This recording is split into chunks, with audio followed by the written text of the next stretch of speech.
Welcome to another episode of Revenue Leaders Uncovered. Super honored to be joined by Christina today from Luster. Christina, if you could introduce yourself and your awesome company. Oh my gosh. Hi. Yes, I am Christina Brady. I am the CEO and co-founder of Luster. If you want to check us out, you can go to luster.ai. And we are utilizing AI-based role play for go-to-market teams to achieve what we call predictive enablement, which is basically the ability for a data-driven approach to identifying skill gaps before they actually impact your customer or your prospect, or worse, your revenue, and then being able to address those skill gaps through practice before you actually have those calls. And so we're having a lot of fun sort of playing in the enablement space and really helping to expose the ROI of enablement and just make it easier for our friends on that side of the house. Yeah, definitely. Look, I know how cool your technology was, and it's people had recommended that I'd spoken to you and get you on the show just because what you're doing is really cool. And I think what would be great for the listeners and potentially clients in the future to understand is what is the unique value prop of Luster maybe compared to like a competitor or something? Yeah, I think the reality is right now we're in an AI boom. And what that means is there's a lot of people who have realized that you can create an AI bot that will talk to salespeople. And that's really helpful. And you can feed that model and make it feel exactly like a customer. And that's cool, right? That's a cool thing to do. One of the differentiating factors of the team at Luster is me, myself, I'm not a product person. I'm not an engineer. I come from 17 years in go-to-market, starting my career as a full cycle AE, all the way up to a chief strategy officer. And now coming over to kind of this side of the house, for me, it's you can't just have an add-on ancillary tool that does one really cool thing. It needs to contribute back to learning and development, because working so closely with enablement professionals and sales reps and CSMs and BDRs and frontline managers, the last thing you need is another tool that does one thing. It's so crowded in that space. And so for me, in my experience, I always noticed that there was a lot of different options for really great training. And I don't think you should stop training. And I don't think AI should replace training. And then there's a lot of really amazing humans who are coaches. And you shouldn't necessarily replace human coaching. You need that. The difference is practice. And if you look outside of SaaS, every master of their craft everywhere gets there and stays there through practice. But then we also take it one step further at Luster. So I mentioned this idea of predictive enablement. So to put a bow on this here, picture that you're an account executive and you have a discovery call coming up next week. And because you use Luster, you've practiced in our system several times. We have thousands of points of data on how you've performed in simulated conversations and actual conversations with discovery conversations with that exact persona for that exact size of deal. And so Luster is able to look at your calendar and say, hey, you have a discovery call coming up with this specific person. You typically mess up in these three areas. So we can predict you're about to mess up in these three areas on that call. Fear not, before you do that, we are going to spin up a clone of that conversation. We're going to put you in our simulated environment. We're going to auto schedule it when you're already open so that you can practice that conversation and those specific skill gaps before they impact the customer. And then deliver the feedback back to your manager on where you still need some coaching versus retraining. We don't always know the difference. And then deliver it back to the enablement team so they can see plotted on a graph the entire user base of their organization, where there are skill gaps and where there are skill strengths. So they now have a data-driven approach to not only measure the impact of their training, but know what they need to actually train on. And it removes the guesswork and the grunt work. And so on the one hand, you'll have companies that are doing an amazing job building a really cool product. But for me, I view this as a holistic differentiator enablement go-to-market approach. And this tool is simply the vessel by how we get to data-driven learning and outcomes. Do you know, I think that's freaking awesome. I was listening to going, oh my God, all the use cases, all the crap calls I've had in the past. And I've gone, and I know what my weaknesses are. And to be fair, I'm very lucky that my business model is so simple now that I only do one type of BD call now, which is great. And I just have to repeat it, perfect it, and just work on that. However, for most salespeople that don't have a business model like me, this is so useful. And especially when there was definitely types of clients and types of calls that I did when I was doing a lot of cold calling work that I messed up a lot on. And actually, even though I did phone coaching with my managers, most of the time, you ended up picking the best call. It was always, we'll listen to this one and we won't really find very much from it. Like, oh, wow, Ollie, you sound great. I respond really well to praise. So I always wanted to have the praise. I never really wanted to be told, Ollie, like you're doing, that was shit or that was crap. I think that one time it happened and I went, oh, don't be like that. That's not what I want to hear. Like, you need to say something good about me. But yeah, no, such a cool use case. And yeah, if anyone's interested, definitely reach out to Christina. I'm sure she'd love to tell you more about it and obviously get you on board as well. Yeah, thank you. So where I'd love to spend the conversation is a bit about recruitment. So I'd love to understand a little bit about Christina's method of madness for getting the right people in place. Yeah. My big thing is I'm obviously very passionate about DE&I. And in recruitment, one of the things that really impacts DE&I are your job requirements that you sort of throw on there in so many cases in a really ancillary way. And the other is so many companies hire solely based on referrals. And most people refer other people who look and think like them. And so if you are kicking off with a really diverse team, that's great. You're probably going to get more diverse. Most companies aren't though, and so then it becomes how, one, do we attract the right people and how do we re-engineer what the right people look like? And for me, it comes down to an ideal balance between potential and performance. And there's been a lot of studies on this that show that certain genders are promoted based on performance and others that are promoted based on potential. And so the way that I approach recruiting is to look at really a blend of both of those. I've been known at the last 3 companies that I was at to actually hire people that had somewhat of a unique background. So I would look at the ICP that we would have on paper, right? The ideal candidate profile. And I'd be like, okay, a lot of these are things where if I have the right person with the right mentality, who is an incredible cultural addition, who's got a learning growth mindset, some of these requirements that we want people to walk in the door with, I can teach them that if they have those things. So then you learn how to recruit for those qualitative measures, right? Where are the skills that I need somebody to walk in the door having because I either can't train you, I don't have the tools to train you, or I don't have the time to train you. So unfortunately, I need you to walk in the door with this baseline level of skills, acumen, knowledge, whatever it may be. Anything else, I've been known to really go like far outside of the ICP, right? Like I've hired people who were completely out of industry, who had never worked in SaaS before. And I didn't make them go the route of BDR to AE. Like I brought them right in as a senior AM because I said, there's so many translatable skills that you have. And I can teach you how to do a really good QBR here, right? So it's like, I look for those things in every stage of the interview process. And the other thing that I do is everybody who's interviewing somebody, I make sure they have an end of mind for their interview. And I think so many companies haphazardly just interview people where it's like, all right, all 6 of us are going to interview him, go, right? And you go in there and you're like, I guess, what am I supposed to be asking you? Like, I just feel a little confusing.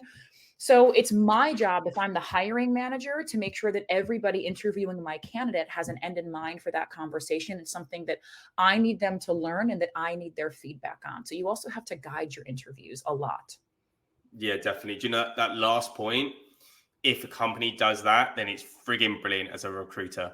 Because do you know how many, like I've got a client at the moment, we're backfilling a role. The candidate didn't start some weird, the candidate didn't want to be in sales anymore. Very weird. He's been doing sales for the last 40 years, decided, I don't want to do sales. So then this client, they've done 6 stages of interviews and I'm chasing interview feedback from all 6 of them. And they're like, yeah, we haven't all spoken yet. Or, I don't really know what to report to you. I just had a meeting with him. He seems like a nice guy. I'm like, cool. So which one of you is making a decision? Or how are we all going to get together, figure out who you want to hire? There is no process. And it is the most annoying thing ever, especially for me as a recruiter. You're speaking to a candidate, they're like, Ollie, what's the feedback from the 2nd interview? What's the feedback from the 4th interview? I'm like, I don't know. You've just been booked into all these different stages and you've met with all of them, but I don't know whether it's good. I don't know if it's bad. I had one client who did this. The CEO was the 2nd interview. He interviewed the person. Then another 4 stages of interviews after meeting the CEO. Then we get to the VP of sales said, Ollie, we're going to offer you a candidate. The CEO then goes, oh, no, I didn't like him. So then they didn't offer him. And then he fell out of the process. I was like, so he did 4 hours more interviews. We could have stopped at the CEO. if there was a process, if there was known what's the outcome of this. If the CEO doesn't like them, apparently we can't hire them. We could have stopped that a lot earlier. It's infuriating. So I love that point. 100%. And no one's talked about that. And do you know what I love the fact of as well, and we didn't really touch on it, was the DEI stuff. Yeah. No one's spoken about it on the podcast, and it is such a huge thing. And I've been very fortunate that like I have a few softwares that actually allow me to filter by DEI.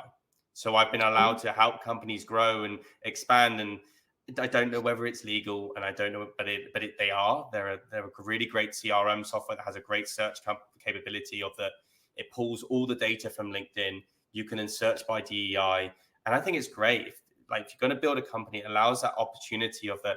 Instead of me going finding a 40-year-old white male, I can actually start to filter by different stuff and help companies grow and expand. And I think it's a huge one, especially if you're hiring, let's say, I don't know, Southeast, and you're in Florida or somewhere like that. And like finding someone of DEI down there is super important, because it definitely helps with sort of selling in those regions. And I think if you're going to be smart with growing a team, you can't just have, I'm going to use it again, 40 white males that all talk the same, all do the same thing.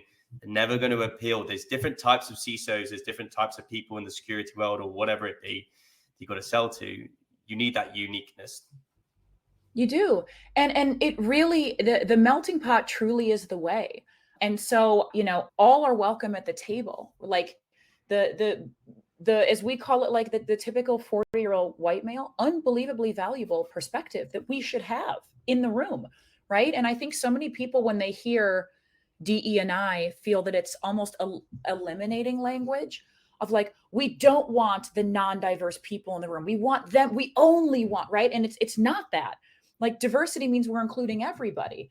And so if your entire room is full of people who look and think exactly the same, that's not helpful. Plucking one or two from that room and one or two from this room and one or two from this room, to me, that's the way. And it's not just an opinion. Data would actually show that companies excel more, hit revenue targets faster, grow at a more predictable rate when you have diverse teams, and not just at the front lines either.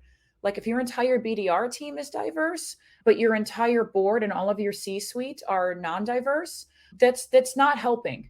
It's like, that's actually contributing to the wage gap. And so it's figuring out why these people can't move up in your organization. And so there's a lot of different ways to look at it. But, I think to this point, it's like all of the voices are welcome. There's just a lot of them that wind up being missing. And that's unfortunate. Yeah, definitely. And we talk about it on the podcast a lot. Everyone goes, oh, you should hire people that maybe have they're more intelligent than you, or they're better at you at one thing. So, okay, well, if you hire someone maybe that is D&I, and then they actually end up speaking a whole different language. If you're a real team, for example, and you suddenly have a client that their first language is their language, they're going to help you close that deal for 100%. Yes. Then you got to start looking at it from a team side of things. If I had I don't know, if we were playing American football and we were all quarterbacks, it's going to be pretty crap. No one's going to win in that situation. So it is super important. And I'm glad you mentioned it, because you literally, I've recorded probably like 60, 70 hours of these podcasts, and no one has ever mentioned it, which is mental. But yeah. I don't know whether it's maybe because 40-year-old white males love doing podcasts, and I do struggle getting women onto the podcast most of the time. But I'm glad you mentioned it. Where I'd love to take the conversation is a bit of a retention of staff. Is there anything that you do to sort of keep hold of these individuals? Yeah. I mean, one, you can't and shouldn't hold on to everybody. And so the first thing that I would say is, don't fear attrition, fear regrettable attrition, because it's very natural that you're going to hire people who are wonderful people who aren't a fit for the role or a fit for the organization. And then the opposite can also be true. You can hire an absolute rock star performer who is toxic to your culture, and attrition there is not a bad thing too. So I think of it, one, as regrettable and non-regrettable attrition. I also firmly believe in building a human first company. And what that means is, one of my perspectives is, time is limited. I talk about this all the time. We don't know how much time we have. We never get it back when we spend it. It is the most precious resource in the entire world. And so if I'm hiring people to come and work at my company or work with me and asking them to take their time and passion and spend it here, I need that to feel like they're getting 10x back in return. So treating your people well, listening to them, building culture and value statements from the very beginning and not waiting until you have to. Operating a transparent organization where you talk to people and you involve them where appropriate in decision making. Building out HR policies that actually support people and support parents and support folks with disabilities and support LGBTQIA, right? It's like there's so many things that you can do to build an organization that cares for people. And when you care for people, they will care back for you, but you have to take the first step. You cannot expect loyalty from employees out of the gate. I firmly believe you have to earn that loyalty and earn that buy-in. And you never stop. You never stop serving your people because it's you want to deposit more than you withdraw. I'm a firm believer in things like radical candor, right? So if you're not performing well or if things aren't going well, communication and feedback is a gift if you know how to properly give it. So that means one, give feedback firmly and often, but also train your people and your leaders how to give feedback, right? Like it is this cyclical thing where it's a culture of learning, it's a culture of caring, it's a culture of respect. And then you continue every single day to work on that. And when you have moments when you have to manage people out of the business and you do, the thing that I've promised every single person who has ever worked for me is you will never be caught off guard by a PIP. You will never be caught off guard by being let go. You will know where you stand from a behavioral and performance standpoint long before we get to the point of paperwork, and you will have an opportunity to turn that around. And if you don't, you will not be surprised.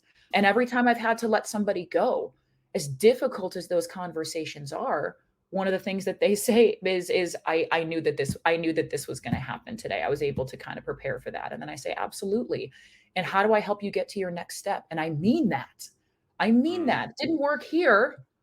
It's probably going to go work somewhere else. And my God, I want that. I don't want to destroy your life by firing you, right? Like, so it really is just, it's all rooted in care. Definitely. And you know what? I always think this as well. And it's a very similar mentality of that. You hired that person originally. So the qualities that you thought you saw are obviously there. Unless they're just an amazing, amazing salesperson and they've sold the shit out of themselves and they ended up just being a moron. Fair enough. Like there are certain things, but there's still that no one can pull the wool over that many people's eyes. If they've been at good companies and they're doing something right. So like if they can sell themselves, they should be all right selling a product. They're just obviously not selling the right product or not the right environment. That's generally the case. Or like when we were talking about looking for qualities, of there's certain qualities that you can't teach people. I talk about it a lot on the podcast, and it's a huge one, is that you can't teach people empathy. Empathy is something that's just a natural thing. And they're qualities you can test for when you're interviewing. And yeah, I just think getting to the bottom of the person early on is important, but helping them find that next step is, I have people reach out to me, and especially in the most recent times, it's quite sad. They go, oh, Ollie, like, is there anything you can do to help me? Like the last 2 jobs I've been laid off and there was nothing to do with it. And you could see that they were literally first in, last out scenarios. In both roles, they were there for like 6 months. And you're like, there can't be a performance judge at that point. 6 months is, it's on the edge. Like you're probably starting to go, okay, are you performing or are you not? But so like, and they honestly are starting to now doubt themselves. And I mean, yeah, like I was speaking to someone last night and I genuinely felt bad for him. Like he's been unemployed for 8 months. He's a killer seller. Like he would be great, but every company that I put him in front of has just gone, yeah, the 8 months out of selling is just too long. I'm like, what? Well, I'm like, this is 2 companies that I've sent him to. I'm not going to name their names, obviously, but like put him across and they just went, yeah, 8 months out of selling is too long. We can't take that risk because he might not have the connections with those clients anymore. They might have moved on from him. And I'm like, what is this guy got to do to get a job? Because like, what's he just never going to work again in his life in sales? Well, that's like crazy. He had good tenure and everything like that. Like it's like nothing wrong with it, but yeah, I'll get him a job eventually. But hear that. We'll work together. We're gonna get this guy a job. You and me. We're gonna figure out a way. Yeah, because he's a solid guy. But Yeah, very, like weird feedback. I didn't like it. It was very sickening sort of feeling, and like obviously we've all got a That's week. wild. That's wild. Yeah. Like honestly, that's whoever those companies are, and the folks that are like, too long on a selling, can't take a risk. Man, you're gonna miss out on some good talent if that's your narrow-minded way. That's all I have to Yeah, say about I had a guy as well. This week I spoke to him. He was like, "Yeah, I've just finished traveling for the last year," and I was like, "Cool." We worked for CrowdStrike for 7 years, and he just finished his last year there of doing 324%. Right, putting forward to a job. Client goes, "Yeah, I don't really like the fact of that he went traveling for a year. It sort of shows his motivations." And I went, "Yeah, he got 324% and left them 4 years worth of pipeline when he moved on. I think this guy can sell. Yeah, I don't know if we can take that risk." I'm like, he's obviously good. He just had so much money off the back of it. He thought, I'll treat myself and I'll go traveling for a year. And he went which is around South, and wonderful. like, yeah, and he's got all the pictures on his LinkedIn, went around South of Asia and stuff like that. And I'm like, Oh, so infuriating. But I think there's been so much with the part of fear yeah. with money, waste of money, and just people being a bit more tight with money. This has caused a lot of hiring managers to be under a lot of scrutiny. If they make a bad hire, they're risking losing their job. I had a CRO the other day. He said, "Ollie, my last VP sales, I've lost 2 VP of sales in the last year because they haven't performed." He said, my CEO has categorically told me, if I hire another bad VP of sales, I'm fired. So I was like, I started working with him and I was like, yeah, you're being way too picky now. Like I just said to this client, I was like, I can't work with you. Like, I don't know what you want. Like, you've told me, I've given you it, but you're saying no, or you're a bit scared about this, bit worried about this. It's so weird. It's a weird world. Well, and also, how are you supposed like 2 VPs in a year? How can you possibly judge a VP of sales in less than a year? That is such a big job that touches so many departments. And if there was anything that those VPs needed to change or shift or retrain or redo, like it's going to take a VP of sales, a true VP of sales, we're talking third line leader, 4 or 5 months to get the lay of the land of your organization alone. So if Yeah. you're expecting a VP of sales to come in like a cowboy and change everything and perform instantly, the VPs of sales are not the problem. You're the problem.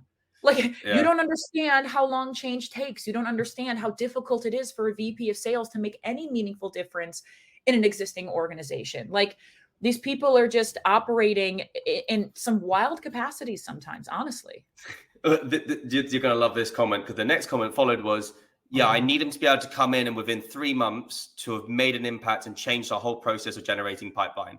I Oh was my like, God. and this is a post IPO company with This the is crazy. CRO telling me this. I was like, this is bonkers. I was just sat there. So I worked the role for like a couple of weeks and just went, yeah, I'm not touching this. I just said, I don't No, care you how can't. big, I don't care how big a company you are and how much money you might make me. This is stressing me out way too much.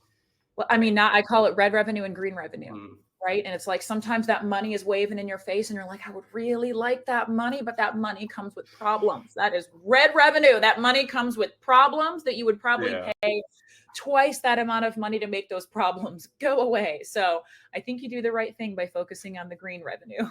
Yeah, definitely. And it should have been a red flag. Normally, my terms are I offer the first 90 days, you get a free replacement. And Yeah, then if I don't find your replacement, I'll refund your money. Fine. there you go. However, with this client, they wouldn't agree to anything less than 6 months, the first 6 months, and I have to actually refund money with no free replacement.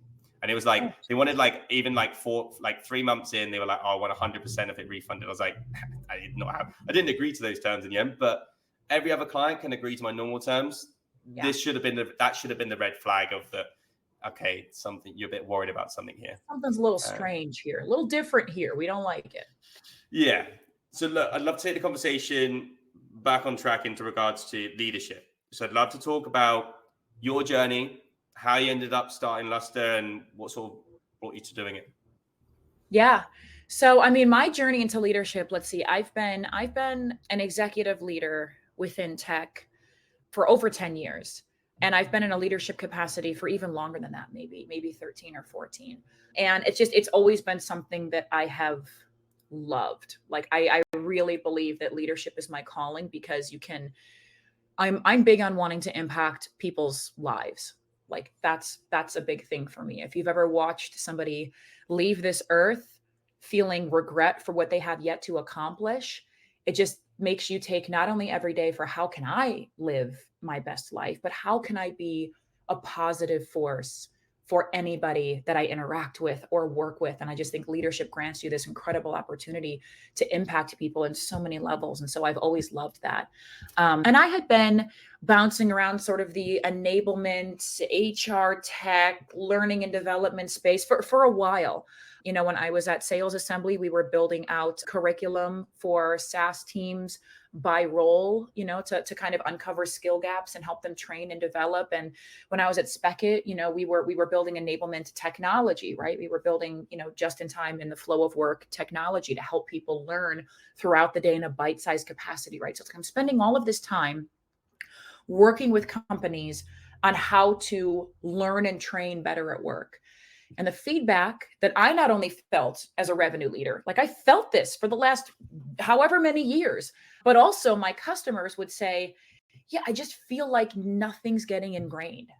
Like nothing is getting ingrained. And we're retraining on the same things over and over and over again. And I can't tie what I'm training to the revenue, you know, result because it's so far separated from that. And I just feel like I have every manager needing me to train my teams on every single different thing. We can't measure or quantify the success of training. We have no way to actively identify what the skill gaps of our people are.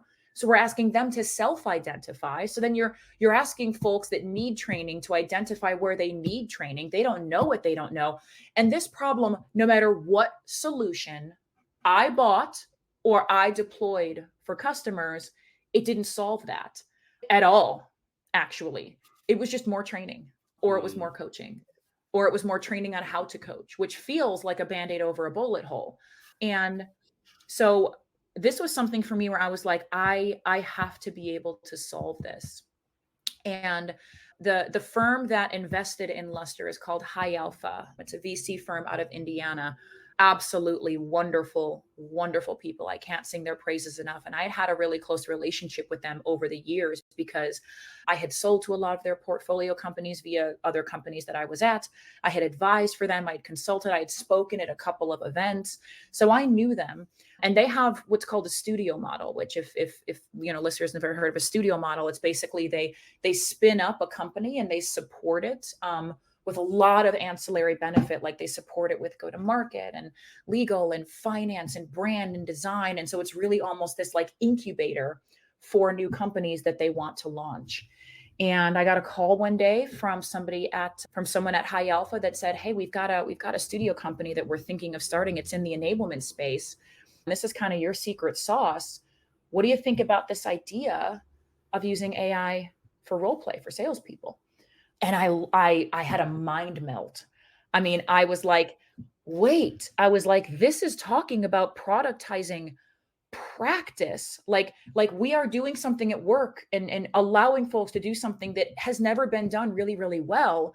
You know, and then we started thinking about, well, okay, if you take outside of B2B SaaS or work in general, mastery of a craft looks literally the same everywhere else. Like it is through practice. You train on the thing, you then practice the thing, you perform the thing, and you tweak the thing, and it starts all over again, right? Golfers, musicians, artists, bodybuilder, everybody who needs to be a master of their craft, they do it by practicing. Except for in B2B stuff, we don't practice, or we practice in like a really weird, ineffective way. And so this idea of utilizing the generative AI and conversational intelligence technology that exists and building out a real platform to productize perfect practice and from a data-driven standpoint, uncover skill gaps before they hit the customer, and then allow enablement to prove their ROI with data and let managers have, again, a data-driven approach to how they're coaching their people en masse. I was like, oh my gosh, it's the microscope that we've all been asking for forever. And with a tool like this and the analytics, we can deliver it. And I just had a total mind melt. And I was like, I have to do this. I have to start this company. I have to co-found this company with you. And I was just very passionate about it.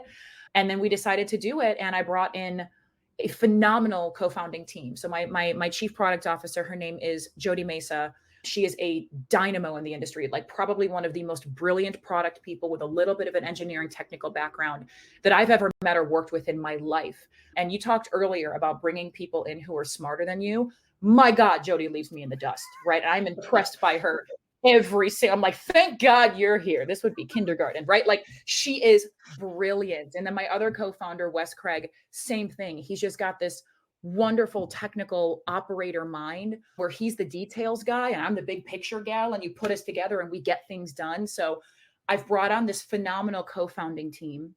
And then we have fractional workers that are we've probably got about 30, 40 people now at this point behind this thing, powering it. And it's been an amazing journey starting this, being so bought into the mission, and then getting an AI tech company off to the ground to the point where we've launched it now in a couple of weeks has been crazy, but really cool. Yeah, definitely. Look, I mean, I've seen it everywhere, all over LinkedIn, which is great. I know you've got quite a few influencers that are helping with growing it, and or they seem to be supporting it, which is great. I know people are talking about it. I mean, I literally had a guy on my podcast and he went, Ollie, there's like 4 or 5 really cool AI softwares. You need to be talking to them, get them on the podcast. Luster was one. Can't remember the guy's off the top. I can't remember his name off the top of my head, but I will remember it. But yeah, it's such an awesome journey, and when you get those opportunities, yes, okay, they come with massive risk, and I'm sure it wasn't as easy as like, I'm just going to do it. I know what it was like when I decided to start my own company. It was a umming and ahhing and going back and forth, or even just going into the startup world prior to starting this company was enough of a challenge. But I think there's nothing better than taking a risk and ending up with something you're so passionate about. I talk about it all the time that I work more hours than I've ever worked in my life currently, but I do not feel like I work 1 hour a day. I don't. I love doing it. I love making these podcasts. I love recruiting. I was in an absolute slump before. I didn't really know if I really wanted to do recruitment anymore, and then started this and fallen back in love with the whole thing. And maybe it's the money, I don't know, but or the opportunity to make lots of money. Or I personally, I just think it's growing something and making something that's got your stamp on it, having that creativity or that freedom or that license to have fun with it and sort of see something grow. I think there's no better feeling. Oh, I couldn't agree more. And I say all the time, I will happily take this stress, right? Like I am loving this work that I am doing.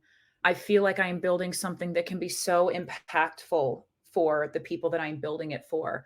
I feel like it's going to help so many to not only do their job better, but also be able to speak to their work, which you hope leads to things like career growth and more money and more achievement. And so it's, every job is really, really difficult. And spending the last decade in executive B2B SaaS leadership, that was hard. That was stressful. This is hard. This is stressful. I will take this hard and this stress any day, every day, forever, because to your point, it is so different and it is so fulfilling. And it's almost like it's the difficulty that you choose. It's the difficulty that you lean into. And being in the driver's seat is just something, if you are the kind of person where you have an entrepreneurial mindset, it's unbelievably rewarding. And then, I get to build a company with the culture and the values that I believe in. And look, I'm not everybody's cup of tea. I'm not going to be everybody's cup of tea, and that's okay, but if you like the things that I'm saying and you believe in that, then awesome. This will be a company that exists, that embraces all of that. And it's neat to be at the helm of it. Yeah, definitely. Do you know that part there of actually creating it, with the culture, the image and everything, that's been the most fun part for me. I had some guy the other day, he went, oh, do you know what? The way you're running the company and the things you're doing within the industry, he's like, you will be in the top 1%. And this is a big CRO of this company. He was like, just the way that you're approaching things, the ways of the demeanor, the way you're looking after candidates, the process and everything is that's how a recruitment agency should be. And that for me, I talk about on the podcast all the time. My industry has probably one of the worst reputations out of any, and I call it a sales industry. Most people go, oh, you're in recruitment. I'm like, I do sales. That's half of my job. I have to pick up clients just like you. But it has such a bad reputation. And all I want to do is change people's mindset to it. I was meeting with a guy yesterday. I'm getting like a performance marketing coach person to sort of do some work with me about creating a modern recruitment agency. And my whole business model is about changing the way that recruitment's done. I run a podcast. I use content to drive business. I want to be able to get most of my business comes from inbound leads. Other agencies, it's like, just pick up the phone and ring as many people as you can. We're going to hound people. We're going to be rude to people. And I'm just not really that person, or I'm not that person anymore. I used to do it and it was great, but that person was Ollie that had panic attacks twice a week, anxiety through the roof, pretty much burnt out, probably ill about 3 times a month, making a lot of money and have a great time. But like, I was a shell of the person I am now. Whereas now I can happily say that I couldn't remember one. Everyone says, oh yeah, it's in recruitment, you get people telling you to F off all the time and whatnot. I can't tell you the last person that told me to F off. And if they did, then I just hits different yeah, if they say it. You're like, cool, whatever. Yeah. I said it the other day to someone. I just went, I'll just say to them, cool, I don't want to work with you anyway. Bye. I don't. Whereas before it'd be like, my manager would be like, I'll call them back in 2 weeks' time. I bet you can convince them. Or look, there's plenty of clients out there that are going to respect you and value your services. You don't need to get hung up on that one individual who was an asshole to you. What it's going to do is just make you feel like shit the next time he tells you to F off. Right. And it's like, why sign up for that pain? To your point, you're a human being. I don't care who you work for, and you don't have to subject yourself to somebody who's going to have an abusive mindset. You just don't. And if you work for a company that's forcing you to, then you're working at the wrong company. Exactly. And that was the scenario and the management I was getting at that time. Yes, okay, I learned so much about how to be a very good seller and diligent and aggressive in direct communication. But I also learned a lot about what I never wanted to be as a leader. And and I think it was great when I was straight out of university, straight into that environment. And I wouldn't recommend it, but like, it did help me. And there's a lot of things I've taken from it. But look, I'd love to take the conversation into Luster's approach for driving revenue. So how are you guys going about it, of obviously as a small startup bringing in that business? So one of the benefits is that the majority of my network are VPs of sales and enablement, because that's where I've spent my entire career. And so the way that we are approaching it is we already have a couple of early paid customers that we brought in to sort of help from a design capacity and almost like kind of a testing capacity. And then we're moving into what we're calling private preview, which is basically our initial set of beta user customers. And we've kind of set up a package for each of them. We're hoping to bring on 10 or 20 of those to be the first hands-on users of the actual beta product itself that has been developed, and really hone in on one specific use case. And, you know, my target approaching this as a revenue leader is you got to find product market fit really, really fast. You have to focus and make sure that you're doing one thing right. And you need to build a product that isn't going to churn. You need to build a product that allows you to expand to either other departments or go deeper with extra features. And so for me, I'm not only looking out for pipeline and revenue now, I'm looking out for 1 to 2 years from now, right? What are our expansion opportunities going to be? What features should be paid versus already included? How do we structure these early beta customers so they feel like they're getting a really great deal and also seeing ROI, but at the same time, you know, they know they're not buying the full, pretty shiny product that's already been tweaked and ready to go. And so we've been very lucky where, you know, our network is our net worth. And we've been able to reach out to people that we have a lot of respect and credibility with and say, you know, I have this new thing that I'm doing. It's in this space that is my secret sauce. Like, are you willing to give it a shot? And 9 times out of 10, I'm very lucky that I have people that are saying yes to that. And so, and not just me, like I have an incredible network, and so do my co-founders, right? And it's people where we have incredible relationship equity built up that has been earned and reaffirmed over time. And it's one thing to go on LinkedIn and have an influencer strategy, right? Where you're paying people to talk about how great your product is. Like, that's cool. That will get you far enough.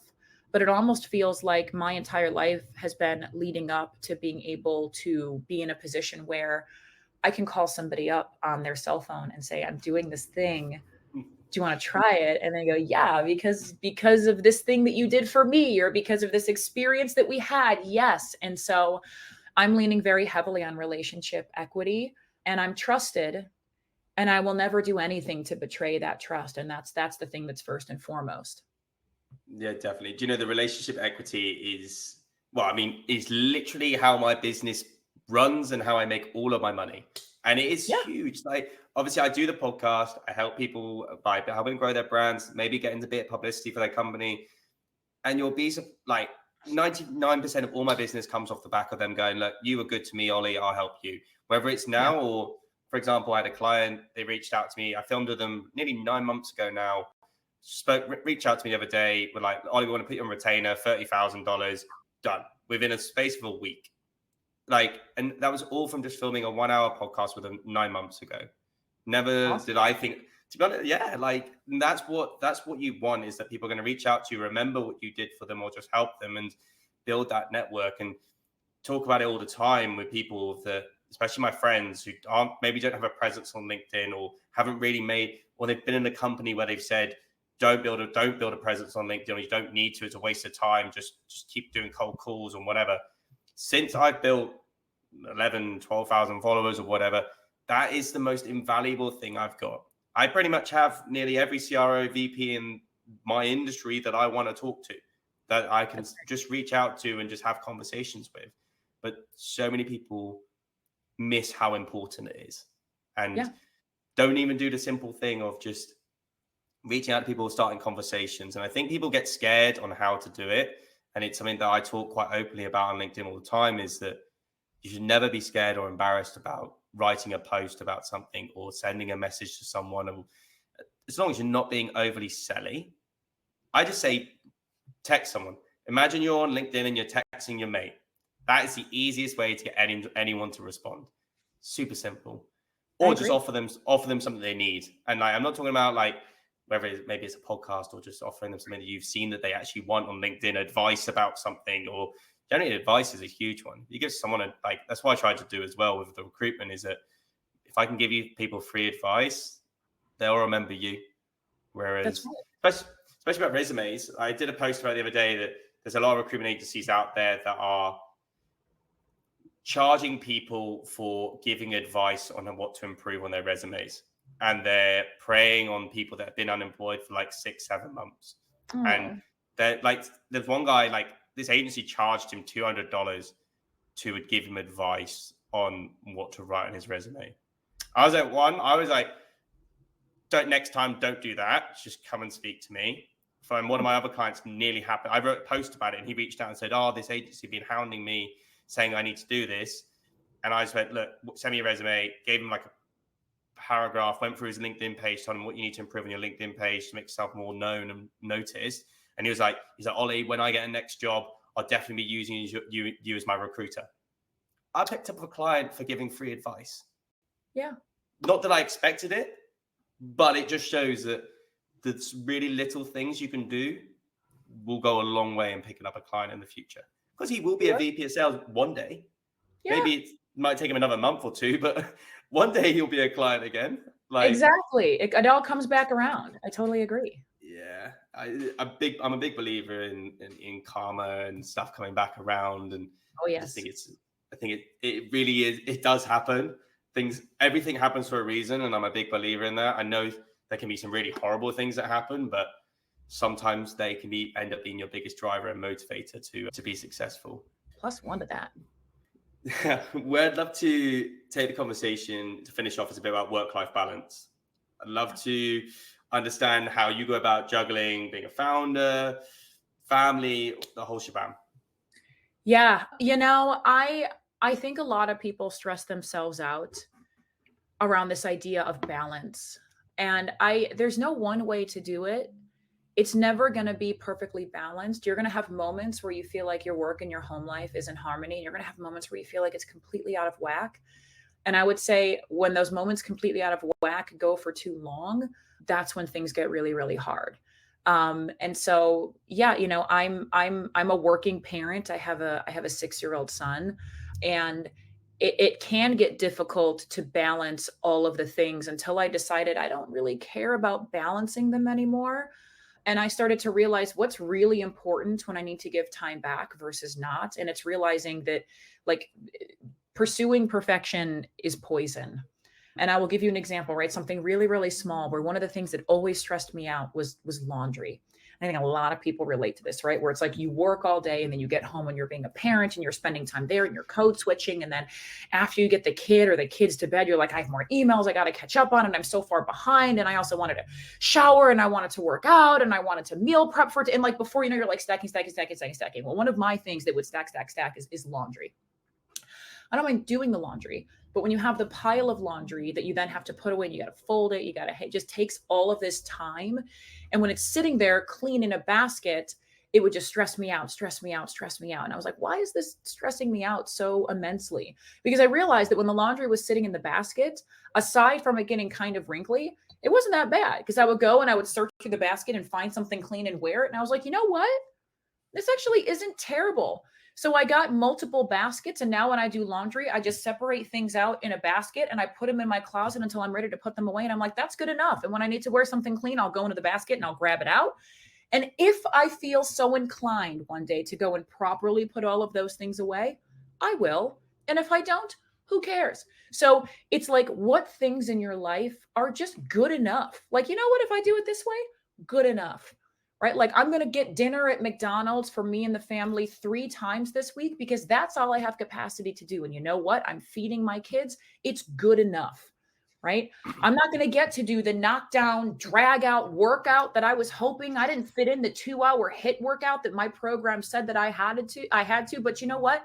I can jump on the treadmill and I can walk for 10 minutes while I'm clearing my mind, and that's good enough. And so it's being kind to yourself.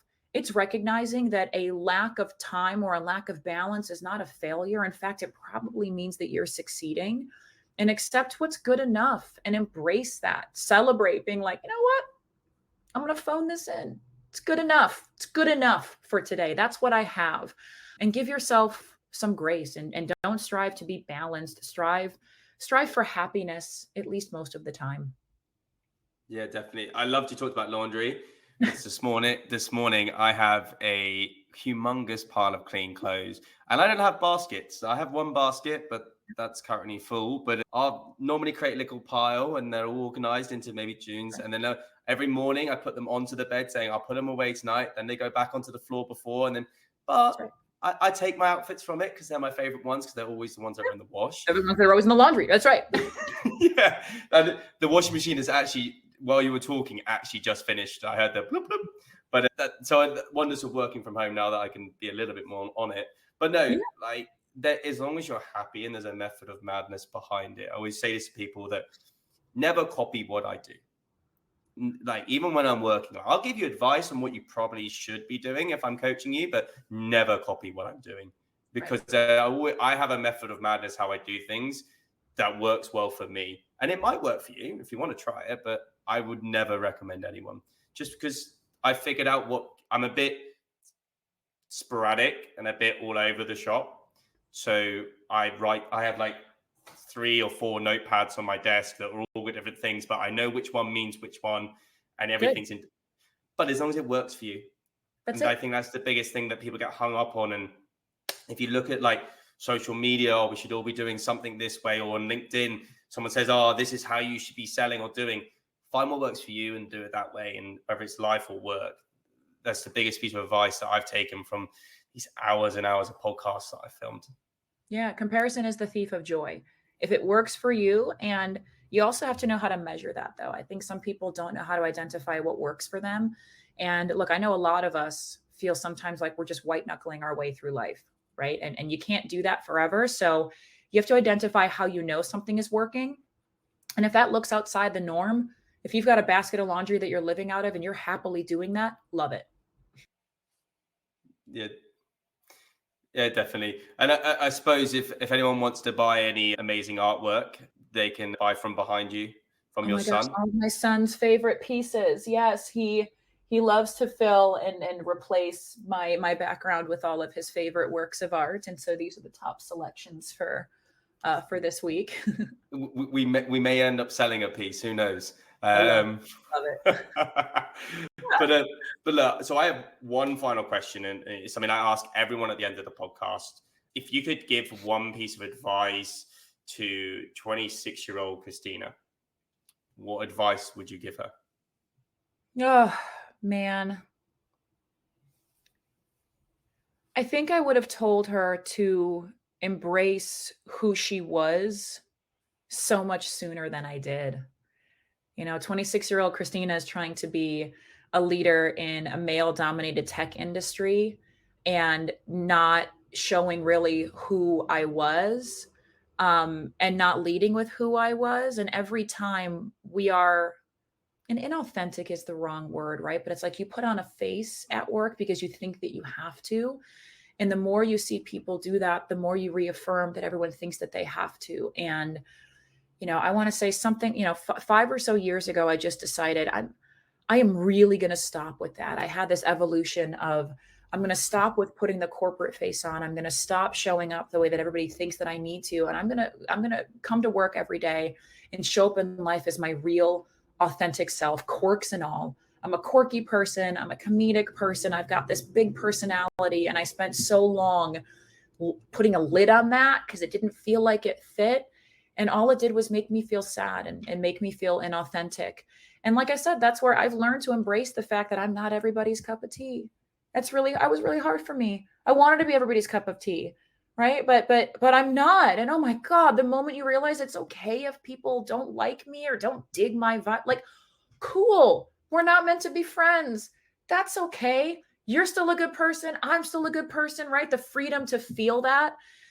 I use freedom very specifically because it is freeing when you decide to embrace who you are and accept the fact that it's not going to be everybody's jam. Oh, well, that's fine. Do you know what? I absolutely love it. And I couldn't agree more that around, I think it must be about 2 or 3 years ago, like very much coming from a corporate company where everyone should have been a robot and everyone should have looked the same. We should have all worn chinos and a shirt and maybe a gilet or something. And we could have all been carbon copies and had a great time. But it's never been me. I come from a family.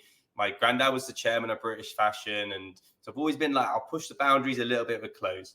And so like, suddenly it was like, I got very self-conscious about wearing certain things. I was like, no, we won't do that. And then I was like, oh, fuck it. I don't care who anyone is or what they think of me. And soon as I had that attitude, the most amazing feeling. Like just walking around, you're strutting around, you feel great about yourself. And you're like, and then actually you find out all your mates going like, oh, mate, I actually love what you're wearing, or where'd you get it from? And you're like, cool. Like that whole feeling. And I know it's just to do with clothes, but it transpires into a lot of things in your life of that you suddenly have this a lot more confidence or self-belief in everything you're doing, or you stop caring what people are thinking, or you start a company and people are saying you shouldn't do it, or are you sure you're doing it at the right time? Starting this company, they went to me and said, oh, you're doing it in a recession, you're doing it in X, Y, and Z. And I was like, when's the right time? Go on, tell me exactly when the right date and right time is I should start a company. I'm like, yeah, there isn't a right time. It never is. We are at the end of the podcast, and I can't thank you enough for your time, Christina. It's been super awesome chatting with you. Thank you so much for having me. This was such a fun conversation. I appreciate it so much.